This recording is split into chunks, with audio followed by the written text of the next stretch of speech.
Hi everyone, welcome back to GK Today and very good afternoon to all of you. Start करते हैं आज के session को. थोड़ा लेट हो गया है. आज जो डेट है 14 मार्च है. प्लीज नोट कीजिए आज के जो मेजर टॉपिक है एंड क्वेश्चन है. हम डिस्कस करेंगे एस्ट्रॉइड 224 YR4 को, बिकॉज इसके लिए नासा का कुछ रिपोर्ट यहाँ पर आया है. फ्रीडम ऑफ रिलीजियन बिल को हम डिस्कस करेंगे स्टेट अपडेट में. एक स्टेट ने इसके लिए जो ड्राफ्ट है उसे अप्रूव करा है. शैलेश कुमार को हम डिस्कस करेंगे स्पोर्ट्स अपडेट में, बिकॉज न्यू दिल्ली में यहाँ पे चल रही है जो पैराथलेटिक्स ग्रैंड प्रिक्स है. एंड INS त्रिकंत को डिस्कस करेंगे जो कि इंडिया एंड रशिया के जॉइंट वेंचर से यहाँ पे बना था. ग्लोबल एंगेजमेंट स्कीम को हम देखेंगे, सेंटर की है, क्या इससे रिलेटेड अपडेट है. डिजिटल ट्विन इनिशिएटिव यहाँ पे लाया गया है साउथ इंडिया के एक आर्टिफिशियल पोर्ट पर, उसके बारे में जानेंगे. नेशनल शिपिंग बोर्ड को डिस्कस करेंगे. यहाँ पर एग्रीड कंक्लूजन न्यूज में रहा, जो UN का जो ऑर्गन है इकोसॉक, उससे रिलेटेड इसके बारे में जानेंगे. प्लस रोड एक्सीडेंट विक्टिम्स के लिए यहाँ पर जो सेंट्रली स्पॉन्सर्ड स्कीम चल रही है, दैट इज PM राहत, उसके तहत जो भी अपडेट है उसे हम डिस्कस करेंगे. ठीक है, सो मेजर क्वेश्चंस आपको यहाँ पे शो हो ही रहे हैं. नाउ स्टार्ट करेंगे आज के सेशन को. एक बार हम लास्ट डे का रिवीजन कंप्लीट करते. सो कल के सेशन में आपने और मैंने जिन क्वेश्चंस का डिस्कशन किया था एक बार देख लेते हैं.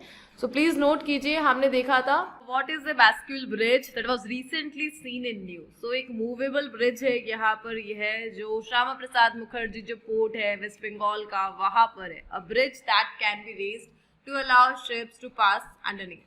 इसके अलावा who has been honoured with the life time achievement award at the 2026 META award, that is Mahindra excellence in theatre award.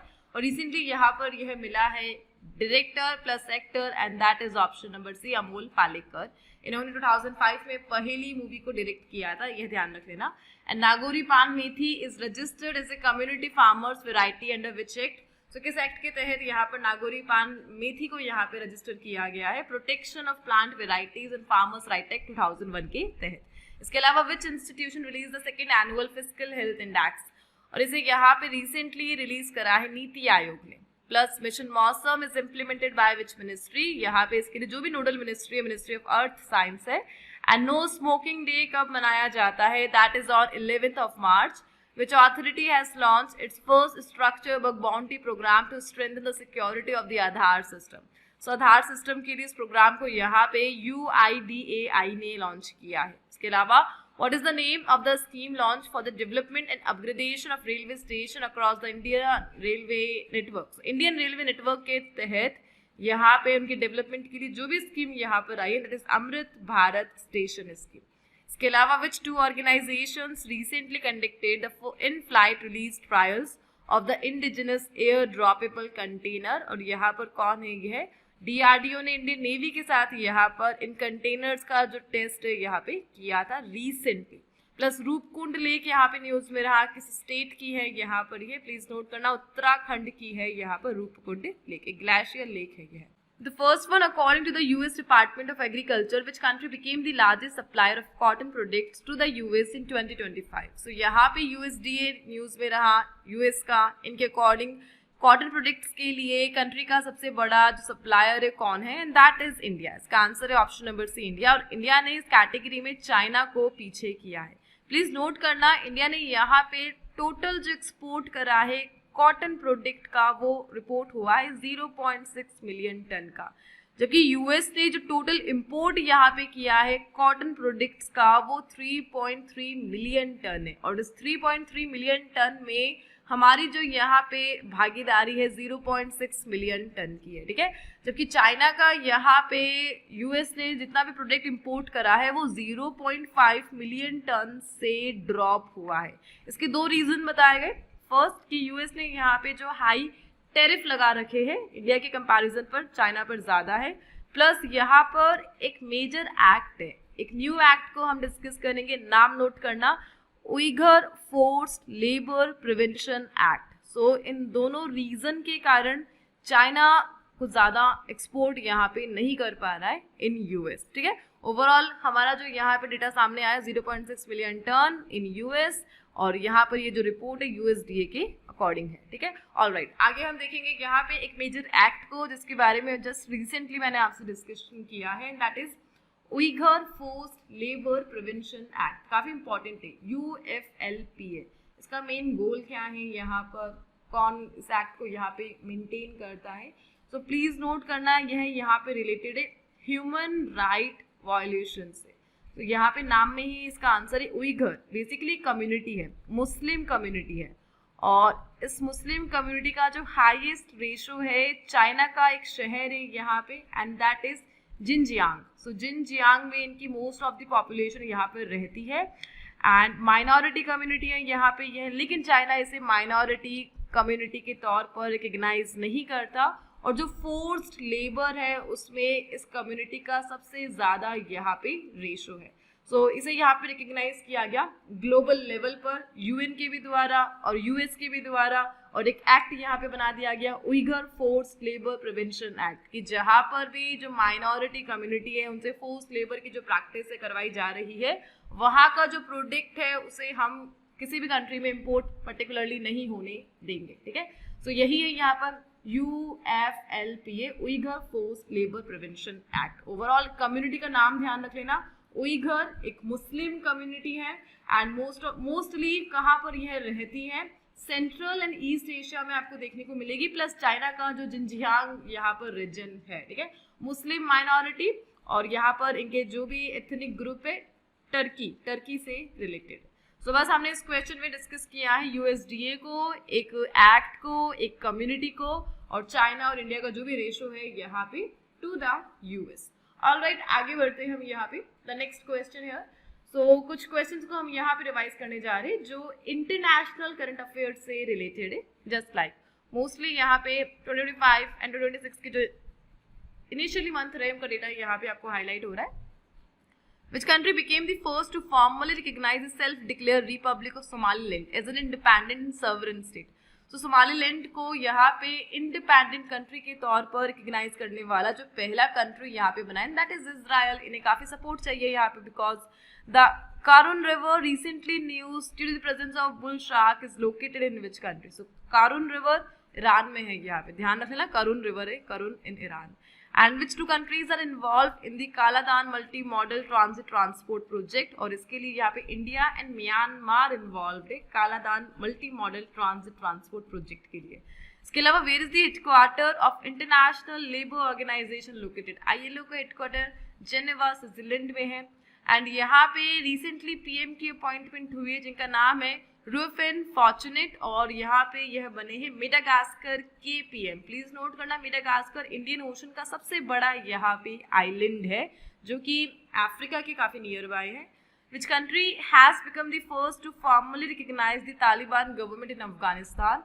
और रशिया यहाँ पर यह फर्स्ट बना है. Which institution launch the second edition of Brazil India cross incubation programme in agritech? Maitri 2.0 का second edition है यहाँ पे है, और इसे यहाँ पे लॉन्च करा है Indian council of agricultural research ने ब्राजील के साथ मिलकर. ऑलराइट, आगे बढ़ते. नेक्स्ट क्वेश्चन रिवीजन देख लिया हमने यहाँ पे इंटरनेशनल करंट अफेयर्स के लिए. देखिए यहाँ पे एक बार मैं आपको जीके टुडे एंड्रॉइड ऐप के बारे में बता देती हूँ. बेसिकली इस ऐप को हमने उन एस्पिरेंट्स के लिए बनाया है जो लॉन्ग वीडियोस नहीं देखना चाहते बल्कि daily practice, proper revision and the main thing smart learning करना चाहते हैं. आप सभी को पता है हमारे करंट अफेयर्स का स्टैंडर्ड एग्जाम ओरिएंटेड होता है, एंड डायरेक्टली एग्जाम में हमारे जो करंट अफेयर्स है वो हिट करते हैं. सो यहाँ पे वन डे एग्जाम के अकॉर्डिंग हमारे ऐप में कुछ 4 टाइप के जो डॉक्यूमेंट्स है वो अपडेट होते हैं. मंडे से सैटरडे तक डेली करंट अफेयर्स का जो न्यू कंटेंट है वहां पर आता है, जिसमें सबसे पहले आपको मिलता है daily GK today quiz. 20 straight forward MCQs होते हैं उसमें, लेटेस्ट करंट अफेयर्स पर बेस्ड.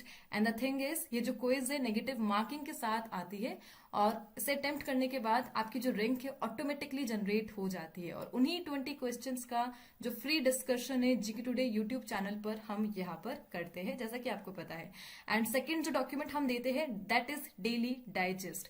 सेम 20 क्वेश्चंस ऑप्शन के बिना आते हैं, क्लियर आंसर और एक्सप्लेनेशन के साथ, और एक ई बुक फॉर्मेट में, जिससे आप क्विक रिवाइज यहाँ पर कर सकते हैं. जो थर्ड डॉक्यूमेंट हम आपको देते हैं that is the monthly E book, revision E book, जिसे सिर्फ 30 मिनट्स में कंप्लीट करके आप जो कंप्लीट मंथ है उसे रिवाइज कर सकते हो, और नेक्स्ट मंथ के फर्स्ट वीक में हम उसे पब्लिश कर देते हैं जीके टुडे की ऐप पर. ओवरऑल जीके टुडे ऐप पर हर महीने लगभग 500 करंट अफेयर्स एमसीक्यूज मिलते हैं जो कॉम्पिटिटिव एग्जाम्स के लिए मोर देन सफिशिएंट है। सो अगर आप अपने प्रिपरेशन को ट्रूली ऑर्गेनाइज्ड एंड इफेक्टिव बनाना चाहते हैं और लॉन्ग वीडियो से बचना चाहते हैं तो आज ही जीके टुडे एंड्रॉइड एप्लीकेशन को डाउनलोड कीजिए। So, asteroid 224YR4 recently it was discovered by which telescope? So यहाँ पे एक एस्ट्रॉइड न्यूज में रहा एंड एस्ट्रॉइड में ये जो भी मेंशन है 2024YR4 इसका अपना इम्पोर्टेंस है, जो भी डिस्कवरी जिस टाइम पे की गई।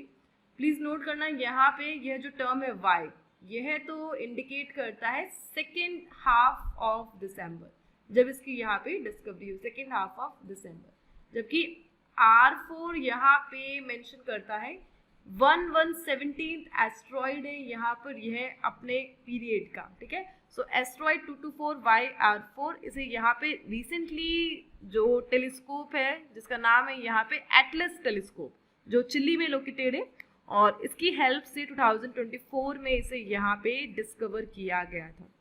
और उस टाइम पे जब डिस्कवर किया गया था तब रिपोर्ट्स को हाईलाइट किया गया था कि 2032 तक यह मून को यहाँ पे हिट करेगा, लेकिन रिसेंटली नासा ने इसे यहाँ पे रिजेक्ट करा है कि ऐसा कुछ नहीं होने वाला है। सो प्लीज नोट करना यहाँ पे एस्ट्रॉइड 224YR4 एक Apollo type near earth object है। इस वर्ड का अपना ही मीनिंग है, ऐसे ऑब्जेक्ट जो यहाँ पे अर्थ की ऑर्बिट को शेयर करते, यानी अर्थ जिस ऑर्बिट में यहाँ पे घूम रहा है उसी ऑर्बिट में से इस टाइप के जो ऑब्जेक्ट पास होंगे, लेकिन आपस में टकराएंगे नहीं, ठीक है।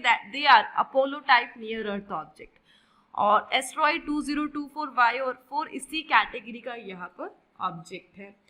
एंड ये जो asteroid exactly origination, we all know यहाँ पे जो एस्ट्रॉइड्स है इनका ओरिजिनेशन कहाँ से होता है, मार्स एंड जुपिटर के बिटवीन जो मेन एस्ट्रॉइड बेल्ट है। इवन काफी सारे एग्जाम में क्वेश्चन पूछा भी जा चुका है कि एस्ट्रॉइड्स कहाँ पर पाए जाते हैं स्पेस में।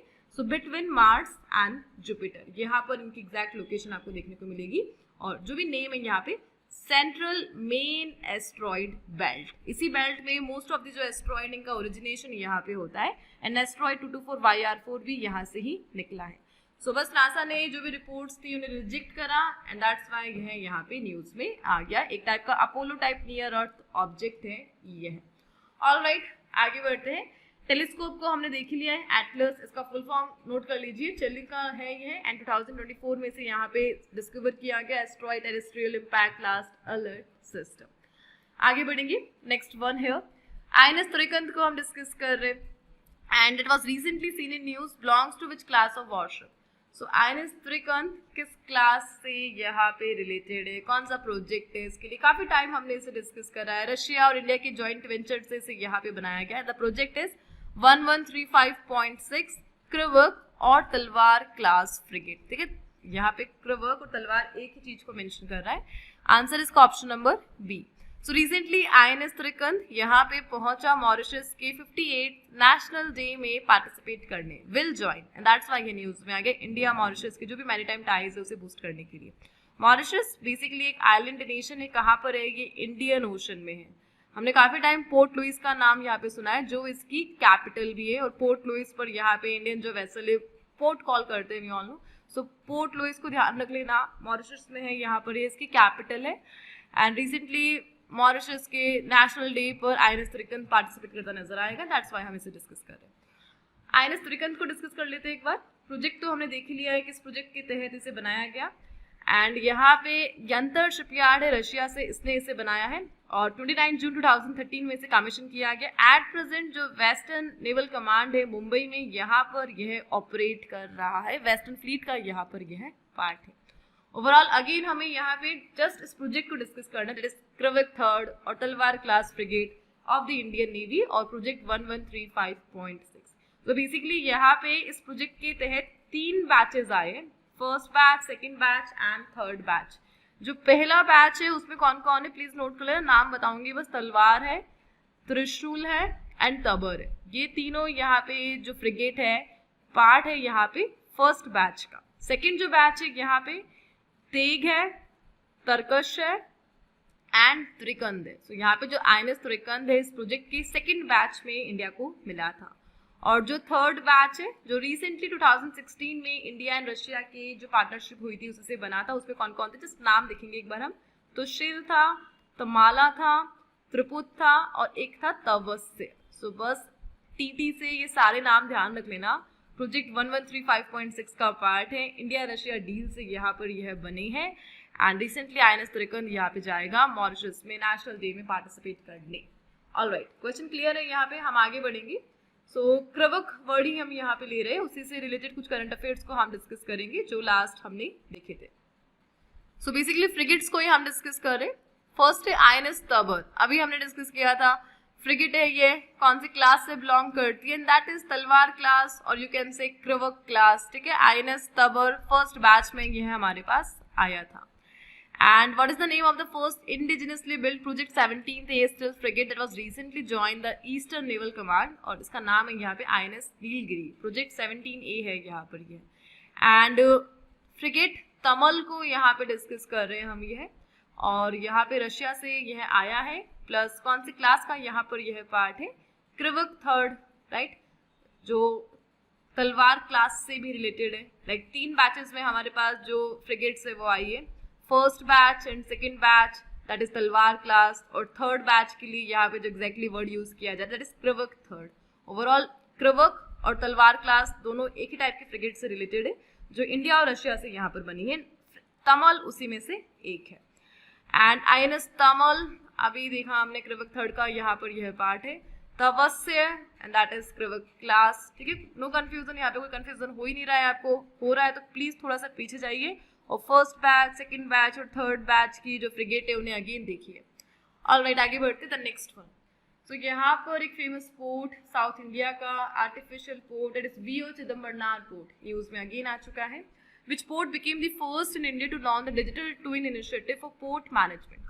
So port management के लिए digital twin initiative को यहाँ पे किसने लॉन्च करा है, that is VO Chidambaranar port Tamil Nadu का, जिसे पहले 2011 तक तूतीकोरिन पोर्ट के नाम से जाना जाता था, देन फ्रीडम फाइटर के नाम पर यहाँ पे रीनेमिंग की गई।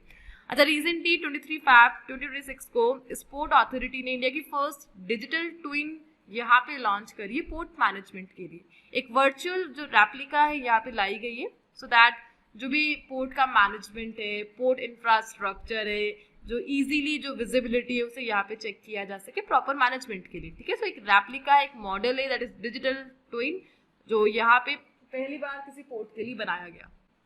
ऑलराइट, सो यहाँ पे कुछ अदर क्वेश्चंस को हम इससे रिलेट करेंगे जो VO चिदम्बरनार पोर्ट से ही रिलेटेड है। लाइक काफी करंट अफेयर इससे पहले हमने ऑलरेडी देख चुके। जस्ट लाइक अभी लास्ट ही हमने देखा था कि जो ड्रोन फैसिलिटी है उसे इम्प्लीमेंट करने वाला जो पहला पोर्ट है कौन बना है, anti drone system, and that is VO Chidambaranar port from Tamil Nadu. इसके अलावा यहाँ पे IGBC जो प्लैटिनम रेटिंग है इंडिया के पोर्ट को मिली थी first time, and that is also VOC Chidambaranar port. फरवरी में यहाँ पर इन्हें IGBC प्लैटिनम रेटिंग दी गई थी सस्टेनेबल बिल्डिंग मैनेजमेंट के लिए।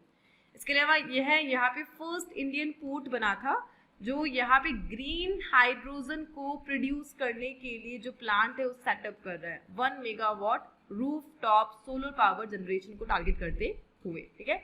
सो ग्रीन हाइड्रोजन के लिए जो प्रोडक्शन यूनिट यहाँ पे स्टार्ट की जा रही है तमिलनाडु के VOC चिदम्बरनार पोर्ट में, ठीक है। प्रोसेस में है, अभी स्टार्ट नहीं हुआ है।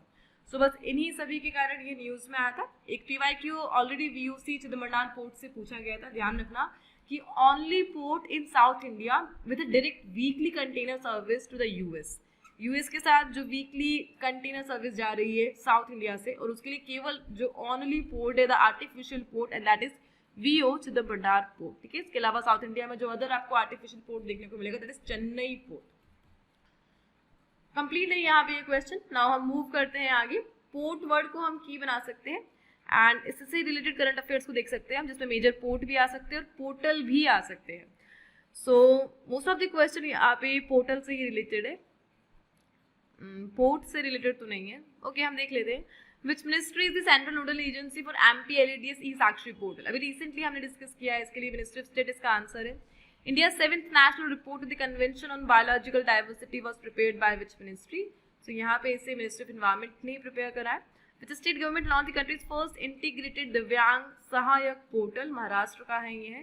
The mobile passport Seva van is a citizen centric door step initiative, किसका है ये, मिनिस्ट्री ऑफ एक्सटर्नल अफेयर का है। इसके अलावा राजमार्ग प्रवेश पोर्टल मिनिस्ट्री ऑफ रोड का है। Women business in the law report किस ऑर्गेनाइजेशन की, वर्ल्ड बैंक की। सुजीविका पोर्टल यहाँ पे association of biotechnology led enterprises के द्वारा डेवलप किया गया। ऑलराइट, आगे बढ़ते the next one here. What is the name of the scheme launched by government to provide cashless treatment to road accident victims? So road accident victims के लिए यहाँ पे जो भी cashless treatment है गोल्डन आवर में, उसके बाद उसे प्रोवाइड कराने के लिए जो भी स्कीम यहाँ पे आई है, दैट इज PM राहत स्कीम। प्लीज नोट करना इसे। 13 Feb 2026 को ही यहाँ पे लॉन्च किया गया under section 162 of the motor vehicle act 1988। और यहाँ पे PM राहत स्कीम के जो भी पॉइंट है प्लीज नोट करना, काफी इंपॉर्टेंट है। पहला पॉइंट, 1.5 लाख रुपीस तक रोड एक्सीडेंट के लिए यह जो स्कीम है कैशलेस जो ट्रीटमेंट है यहाँ पे ऑफर करेगी for up to 7 days. First point. Second point यहाँ पर यह है कि गोल्डन आवर जो इनिशियली यहाँ पे 1 आवर रहने वाला है एक्सीडेंट के बाद, उस पर फोकस किया जाएगा इस स्कीम के तहत। एंड विक्टिम्स को यहाँ पे जो भी ट्रीटमेंट है फॉर अप टू 24 आवर्स के लिए यहाँ पे दिया जाएगा। 2 कैटेगरीज एग्जैक्टली है, प्लीज नोट करना। 24 आवर की जो यहाँ पे ट्रीटमेंट कैटेगरी है वो है नॉन लाइफ थ्रेटनिंग केसेस, जबकि 48 आवर्स तक जो ट्रीटमेंट है यहाँ पे वो दिया जाएगा लाइफ थ्रेटनिंग सिचुएशंस पे, ठीक है, डेजिग्नेटेड हॉस्पिटल्स में जो भी PM राहत से यहाँ पे रजिस्टर्ड है आफ्टर पुलिस वेरिफिकेशन ऑनली। अच्छा, इस PM राहत स्कीम के लिए यहाँ पे 2 मेजर जो पोर्टल है या प्लेटफॉर्म है उन्हें यूज किया जा रहा है। दोनों पोर्टल का नाम देख लेना। पहला है EDAR platform, electronic detail accident report platform. यहाँ पे जितना भी एक्सीडेंट है ऑनलाइन रिपोर्टिंग के लिए इस प्लेटफॉर्म को यहाँ पे यूज किया जाएगा, क्विक जो भी सॉल्यूशन है यहाँ पे किया जा सके। सो EDAR प्लेटफॉर्म PM राहत का यहाँ पर एक फीचर है। एंड यहाँ पे जो सेकेंड इसका फीचर है that is TMS 2.0 and that is transaction management system. जो भी यहाँ पे कैश है, ट्रांजेक्शन है, रोड एक्सीडेंट विक्टिम्स को उसे इजी बनाने के लिए, प्रॉपर ट्रांसफर करने के लिए यहाँ पे इस सिस्टम को लाया गया। और किसने इसे डेवलप करा है, दैट इज NHA। ये भी ध्यान रखना, नेशनल हेल्थ अथॉरिटी ने TMS 2.0 को यहाँ पे डेवलप करा है। ओवरऑल PM राहत को यहाँ पे इम्प्लीमेंट भी कौन कर रहा है, NHA ही कर रहा है, national health authority. So just यहाँ पे PM राहत स्कीम एक सेंट्रली स्पॉन्सर्ड स्कीम है फॉर रोड एक्सीडेंट विक्टिम। अच्छा, आपने यहाँ पे जो भी पॉइंट डिस्कस करे मेरे साथ, एक क्वेश्चन आपको यहाँ पे मैं शो कर देती हूँ, उसके आंसर आप कर दीजिए। कौन सा स्टेटमेंट यहाँ पे सही है और कौन सा wrong. First of all PM राहत का फुल फॉर्म एक बार देख लेते हैं, road accident victims hospitalization and assure treatment. So यहाँ पे कुछ 1 2 3 स्टेटमेंट मैं आपको दूंगी, आपको यहाँ पे बताना है कौन सा सही है और कौन सा रॉन्ग है। पहला है यहाँ पे, it provide cashless treatment up to 1.5 lakh per victim for a period of 7 days from the date of the accident. सही है, ठीक है, एक पॉइंट है यहाँ पे PM राहत का एकदम करेक्ट है। सेकेंड जो स्टेटमेंट है यहाँ पे, it is implemented through the integration of the EDAR platform of the Ministry of Road Transport and Highway and the TMS 2.0 of the National Health Authority। Same thing हमने discuss की है, एकदम सही statement है। और जो थर्ड स्टेटमेंट है यहाँ पे, it covers road accident victims only on national highway and expressway. यहाँ पे यह वाला जो स्टेटमेंट है रॉन्ग हो जाता है, बिकॉज हर टाइप के जो रोड एक्सीडेंट है उसे PM राहत यहाँ पर कवर कर रही है। सो इसी टाइप के जो क्वेश्चन है ऑलरेडी एग्जाम में पूछे जा रहे हैं PM राहत के लिए, दैट्स वाई हमने उसे यहाँ पे डिस्कस कर लिया। ऑलराइट, आगे बढ़ते। ओवरऑल जो इम्प्लीमेंटिंग एजेंसी है NHA, उसे ध्यान रखना, national health authority from India. The next one है, the national shipping board works under which ministry. So NSB को हम देख रहे हैं किसके तहत यहाँ पर यह काम करता है, and that is option number B, ministry of port shipping and waterway के तहत यहाँ पर यह काम करता है। So recently government of India ने NSB के साथ मीटिंग करी सो दैट जो भी चैलेंजेस है इंडिया के शिपिंग सेक्टर में उसे यहाँ पे फोकस पॉइंट बना जा सके और एक ग्लोबल जो भी सॉल्यूशन है जियोपॉलिटिकल चेंजेस को देखते हुए उसे यहाँ पे मैनेज किया जा सके। सो NSB exactly merchant shipping act 1958 के तहत काम करती है। इंडिया की टॉप एडवाइजरी बॉडी है यहाँ पर, यह शिपिंग एंड मैरीटाइम इशूज के लिए मिनिस्ट्री ऑफ पोर्ट के तहत यहाँ पर ऑपरेट कर रही है और सेंट्रल गवर्नमेंट के द्वारा इनकी जो चेयरपर्सन है उसे अपॉइंट किया जाता है। सो जस्ट जो भी यहाँ पे गल्फ नेशन में जो भी यहाँ पे वॉर चल रहे हैं उसके कारण इंडिया की जो शिपिंग इंडस्ट्री है उस पर कुछ इम्पैक्ट ना पड़े, इसी के लिए यहाँ पे सीरियस लेवल पर जो मीटिंग ये हुई थी and that's why NSB news पे आ गया। Alright, आगे बढ़ते the next one. Which international body adopted the new global framework agreed conclusions to improve access to justice for women and girls worldwide? So यहाँ पे recently news में रहा United Nation and United Nation का एक initiative that is CSW, Commission on the Status of Women. And in लोगों ने यहाँ पे एक जो ग्लोबल फ्रेमवर्क है इसे अडॉप्ट करा जिसका नाम है एग्रीड कंक्लूजन. ध्यान रखना एग्रीड कंक्लूजन यहाँ पे रिलेटेड है CSW जो UN का भी 6th ऑर्गन दैट इज इकोसॉक उसके द्वारा यहाँ पे लाया गया था. सो बेसिकली एक नॉन बाइंडिंग फ्रेमवर्क है यहाँ पर जिसे रिसेंटली CSW के 17th सेशन में जो चल रहा था न्यूयॉर्क में यहाँ पे अडॉप्ट किया गया सो दैट विमेंस के लिए जो जस्टिस सिस्टम है उसे अप्रूव किया जा सके, जस्टिस सिस्टम को फास्ट बनाने के लिए और जो जेंडर इनइक्वालिटी है उसे यहाँ पे चैलेंज करने के लिए. सो बस उसी के लिए यहाँ पे एग्रीड कंक्लूजन को अपनाया गया CSW के 17th मीटिंग में. दैट्स व्हाई ये न्यूज़ में आ गया. अच्छा, मैंने आपको बताया यहाँ पे इसे अडॉप्ट करा था किसने, इकोसॉक ने. इकोसॉक कौन है? इकोनॉमिक एंड सोशल काउंसिल जो कि यहाँ पे 6th प्रिंसिपल ऑर्गन है यूनाइटेड नेशन का. 1945 में इसे बनाया गया. एट प्रेजेंट इसकी 54 यहाँ पे मेंबर है. इंडिया ने इकोसॉक को ज्वाइन करा 2021 में, इसे भी ध्यान रख लेना. एंड बेसिकली 2021 में इंडिया इलेक्ट हुआ था इकोसॉक के लिए एक टर्म के लिए 2022 से 24 के लिए, इसे ध्यान रख लेना. इंडिया वॉज इलेक्टेड टू इकोसॉक फ्रॉम 2022 टू 2024. मेंबरशिप जो यहाँ पे इकोसॉक इंडिया को मिली थी. ओवरऑल यहाँ पे UN जनरल असेंबली ही इकोसॉक की जो डिसीजन है मेकिंग बॉडी है, प्लस यहाँ पे इकोसॉक का इनिशिएटिव CSW एंड CSW का रीसेंट फ्रेमवर्क यहाँ पे एग्रीड कंक्लूजन जो यहाँ पे विमेन एम्पावरमेंट को और जेंडर इक्वालिटी को मेंशन कर रहा है. ऑलराइट, आगे बढ़ते. The next one here, which state government has approved the draft of the freedom of religion bill in March 2026. So यहाँ पे रिसेंटली स्टेट ने एक ड्राफ्ट को रिलीज करा, उसका जो अप्रूवल है वो भी कंप्लीट हो चुका है. बिल का नाम है फ्रीडम ऑफ रिलीजन बिल 2026 और ये स्टेट है यहाँ पे छत्तीसगढ़.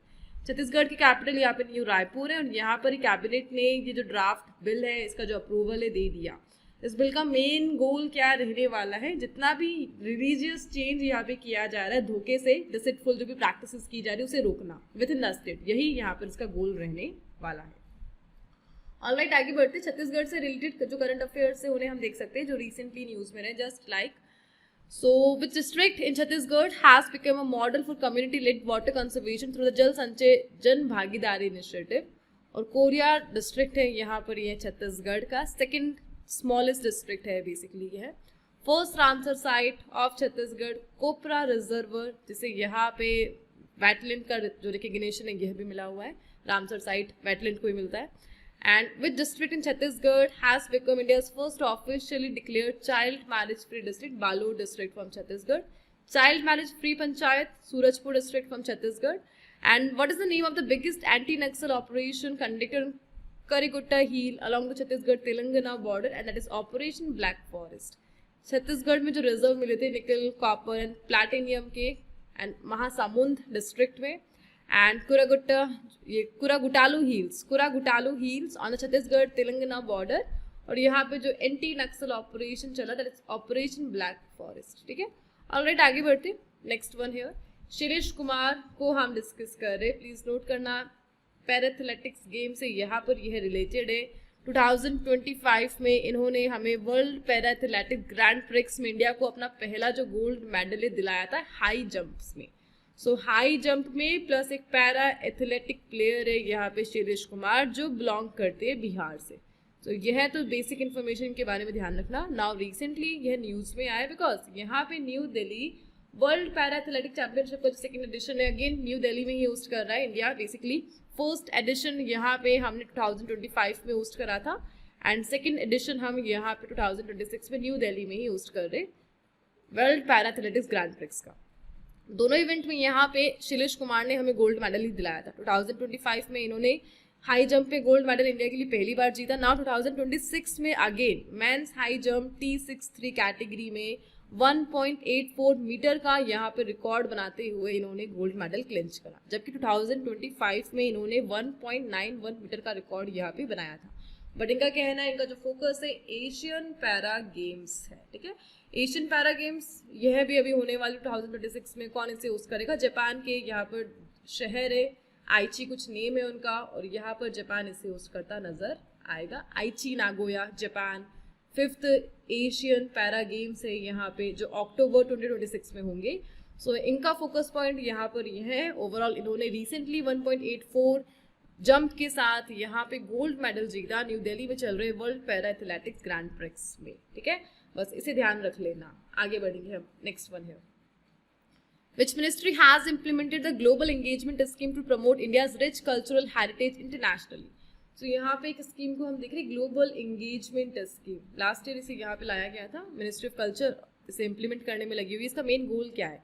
इंडिया का जो भी कल्चरल हेरिटेज है वर्ल्ड वाइड उसे प्रमोट करना, यहाँ पर इसका गोल है। अच्छा, इस स्कीम के 3 कॉम्पोनेंट है, बस तीनों कॉम्पोनेंट के नाम देख लेना। पहला है festivals of India, grants to cultural societies and contribution to international organisation. यह तीनों इस स्कीम के मेजर कॉम्पोनेंट, इनका नाम नोट करना है आपको। ओवरऑल मिनिस्ट्री ऑफ कल्चर के तहत यहाँ पर यह आता है। सो आज ये सेशन इस क्वेश्चन के साथ एंड होता है। आज की जो मेजर क्वेश्चन है आपके लिए रिवीजन के तौर पर वो तो हमने देख ही लिए। क्विज के तौर पर कल्चर जो क्वेश्चन है मैं आपको दे रही हूँ, इसी के आंसर आपको कमेंट बॉक्स में ही प्रोवाइड करने हैं। एंड हम मिलते हैं कल के सेशन के साथ, संडे के सेशन के साथ। And thank you for watching. Most probably कल मैं फैब जो मंथली करंट अफेयर है वो रिलीज कर दूंगी।